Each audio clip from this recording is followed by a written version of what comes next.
సాధ్యమైతది, కానీ ప్రభుత్వం తప్పించుకుంటుంది. కేవలం వేల కోట్ల రూపాయలు పవర్ బిల్ అవుతుంది అని చెప్పి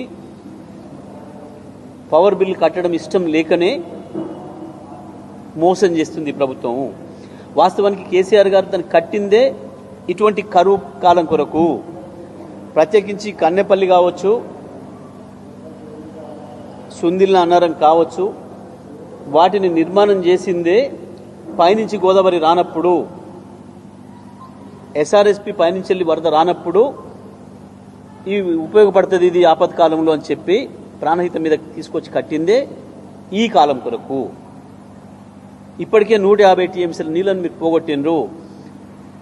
వాస్తవానికి మేము చెప్పిన మొదటి రోజు నుంచే గనక కన్నెపల్లి దగ్గర నీళ్ళు ఎత్తడం మీరు ప్రారంభిస్తే ఈ పాటికి ఆ 7 జిల్లాలలో ప్రతి చెరువు నిండా నీళ్లుండేది, ప్రతి చెరువు మత్తడి దునికేది.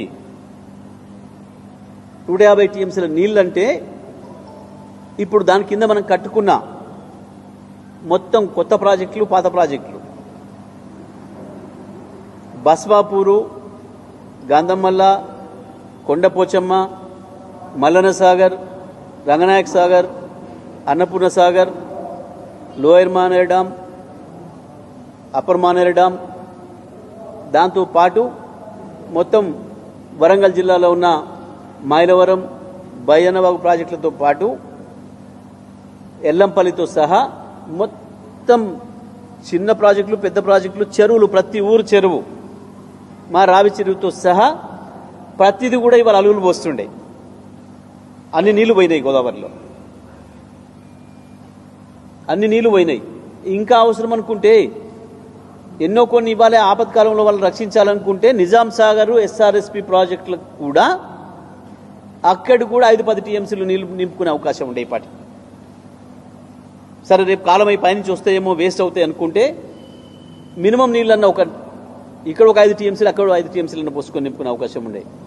150 టీఎంసీలు అంటే కాళేశ్వరం ప్రాజెక్టు కింద ఆ మొత్తం ఆ 7 జిల్లాలలో ఉన్న ప్రతి ప్రాజెక్టు, ప్రతి చెరువు నిండి మత్తడి దునికి అన్ని నీళ్లు. తెలంగాణ రైతాంగం అందరూ కూడా ఆలోచించాలి. అది సూర్యాపేట, అది తుంగతుర్త, అది వరంగల్ జిల్లానా, కరీంనగర్ జిల్లానా, మెదక్ జిల్లానా, నిజామాబాద్, ఎక్కడైనా సరే ఒక్క చెరువు కూడా ఇవాళ అట్లా ఎండిపోయి కనపడకపోతుండే. దాన్ని నీళ్లు పోయినాయి. ఇవాళ అన్ని వ్యవస్థలు ఉన్నాయి. ఒకటి లేనిది ప్రభుత్వంలో చిత్తశుద్ధి.